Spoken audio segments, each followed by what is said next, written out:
Hello everyone, welcome to my new blog. আশা করি তোমরা সবাই খুব ভালো আছো আর আমিও খুব ভালো আছি। বাড়ি আসার পর এই বিড়ালটাকে যে দুবার খেতে দিয়েছি, ও সেই দরজার সামনে ঠিক টাইমে এসে ম্যাও ম্যাও করে ডাকতেই থাকে। তারপরে বেরিয়ে ওকে আবার খাবার দিই, খেয়ে দিয়েও শান্তি। তারপরে বিড়ালটা এখানে এসেছিলো আর ওরই একটু ভিডিও করছিলাম। এখানে ও আবার নাচানাচি শুরু করে দিয়েছে, ভাবলাম ওর একটা ভিডিও আমি বানিয়ে রাখি। এই বিড়ালটাকে আবার শুধু তরকারি দিয়ে ভাত দিলে এর আবার খাওয়া হয় না। এর মাছের কাঁটা, নাহলে মাংসের কাঁটা, নাহলে একটু দুধ এর আবার লাগবে। বড়লোক বিড়াল না। তো যাই হোক, এদিকে সবাই বসে বসে রোদ পোয়াচ্ছিল। মায়ের শরীরটা একটু খারাপ, তাই মাও সকালবেলায় একটুখানি মাথাটা ধুয়ে নিয়ে এখানে চেয়ারে বসেছিল, রোদ পোয়াচ্ছিল। আর এদিকে ঠাকুমাও এখানে দাঁড়িয়েছিল।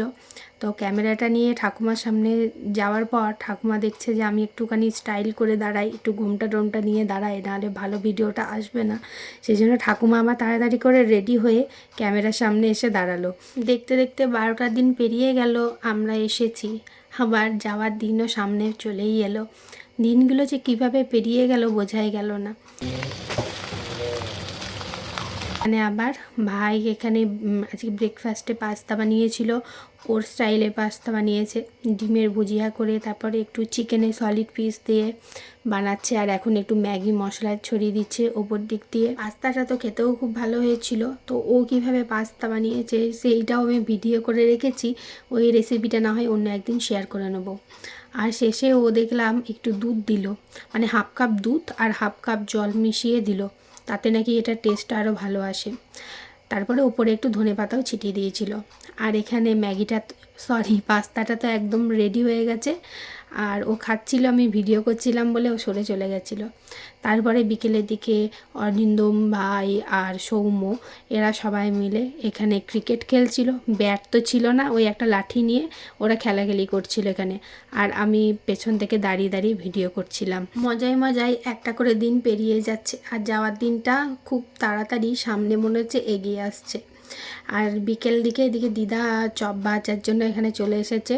চপে সমস্ত কিছু রেডি করে আগের থেকেই রেখেছিল। তারপরে বিকেল বিকেল গরম গরম চপ ভেজে নিচ্ছিল।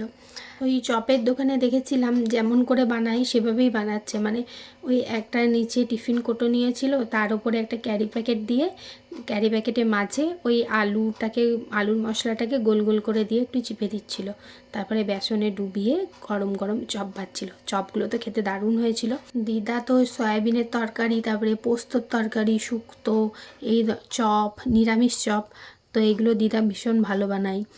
আর আজকেটাও নিরামিষ চপই হচ্ছিল। দিদা এখানে চপ ভাজছিল আর আমি পাশ থেকে ভিডিও করছিলাম। তারপরে গরম গরম চপ ভাজা হয়ে গেছে, আমি এদিকে একটা টেস্ট করে নিচ্ছিলাম। সন্ধেবেলায় গরম গরম চপ খেতে তো দারুণ লাগে। তো আমি আরও বাকি সবাই আর চপ খেয়েছিল, আর সবারই খুব ভালো লেগেছে।